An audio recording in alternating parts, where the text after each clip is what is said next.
You are listening to Bedtime Dreamy Tales. Subscribe to our channel for new story. Story title, The Princess and the Pea. Once upon a time, in a grand and powerful kingdom, there lived a queen who was known for her unwavering standards and discerning taste. She accepted nothing less than the best for herself and her beloved son, the prince. She dressed him in the finest suits, fed him gourmet foods, and hired the smartest teachers in all the land to educate him. As the prince grew older, the queen knew it was time for him to find a bride. "Son, you deserve the best woman in the whole world. Do not settle for just any pretty face. A prince must be married to a princess," she advised him with a stern look. But remember, a real princess is not just the daughter of a king and queen. A real princess is delicate and refined, eats only the finest foods, is well-educated, reads only the greatest books and poems, wears the loveliest dresses, and carries herself with grace and dignity. And the first thing you will notice, a real princess has the voice of an angel.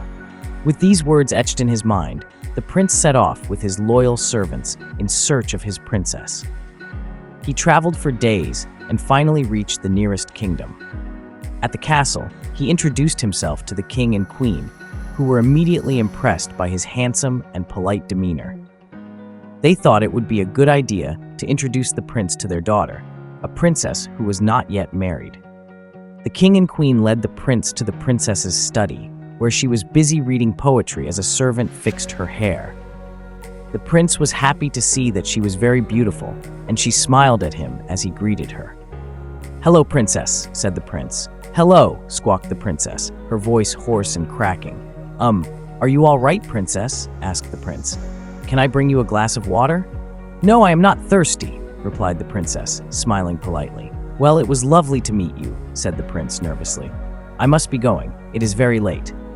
As he left, he felt badly for leaving abruptly, but he reminded himself of what his mother said. A real princess has the voice of an angel. The prince continued his journey, setting out for the next neighboring kingdom. Upon arriving at another grand castle, he introduced himself to the king and queen, who were just as charmed by him as the previous rulers. They eagerly invited him to meet their unmarried daughter, a princess who they believed would be a perfect match. This time, the king and queen led the prince to the castle's grand dining hall. The princess was indeed very beautiful, but when the prince entered, she hardly looked at him. She was sitting at the table, eating with no manners, food dripping from her face and hands. Hello, princess," said the prince, speaking hurriedly. "It looks like you are very busy, so I'll just leave you alone with your food." Feeling disheartened, the prince continued his quest. He traveled through valleys, crossed rivers, and journeyed over endless stretches of plains. Each castle he visited brought him nothing but disappointment. The princesses he met were either too loud, too unrefined, or simply did not meet the queen's high standards. Finally, weary and dispirited, the prince returned home, still unmarried, and greatly disappointed by his long and fruitless journey. When he arrived at his own castle, his mother and father greeted him warmly. The prince recounted the entire story of his travels, and his mother was especially sad for him, but also relieved he had not chosen any of the princesses he had met.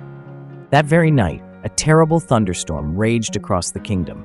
As the rain poured down and lightning illuminated the sky, a knock sounded at the castle door. A servant hurried to answer and found a young woman standing outside, drenched from the rain and dressed in a heavy cloak. The prince happened to be walking past and stopped in his tracks when he heard the young woman's voice. "My driver got lost in the rain, and we saw the light from your castle. Would you be kind enough to provide us shelter for the night?" she asked, her voice melodious and gentle. She had the voice of an angel, and the prince knew immediately that this must be his princess.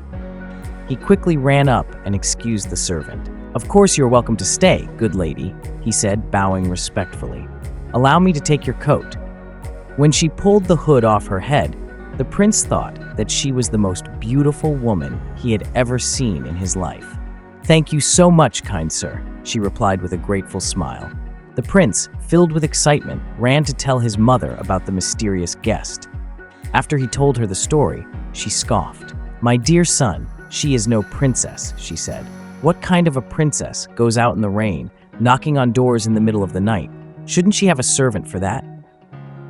She peeked out into the hall to get a look at the girl and was appalled to see her with dripping wet hair and a muddy dress.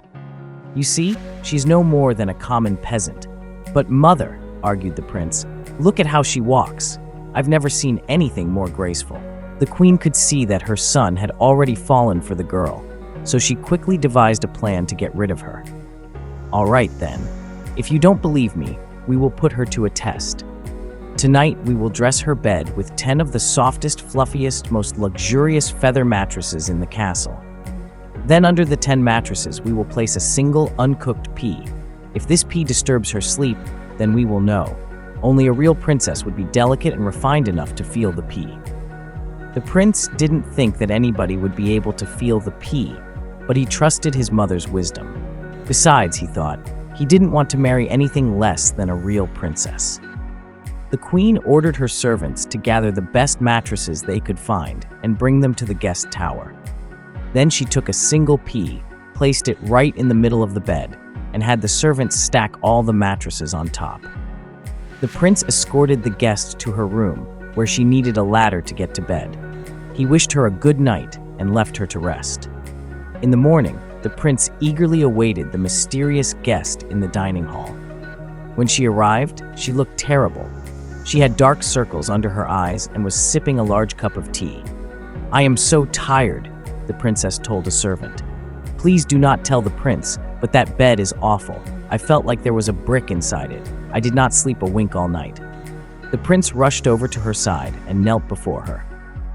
"You are a true princess, aren't you? Please marry me and live here, and I will get you any mattress you choose." The princess looked shocked, but then smiled and said, "Yes, I will marry you as long as I don't have to sleep on that bed ever again." The queen, seeing the proof of the girl's true royal sensitivity, could not object.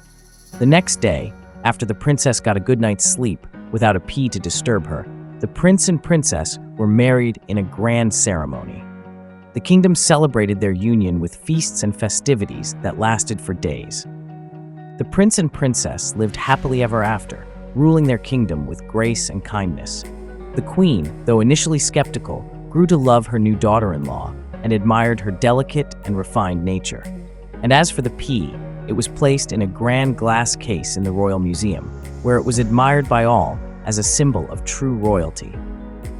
If you like this story, please give this video a like. For more stories, go to bedtimedreamytales.com. See you in the next story.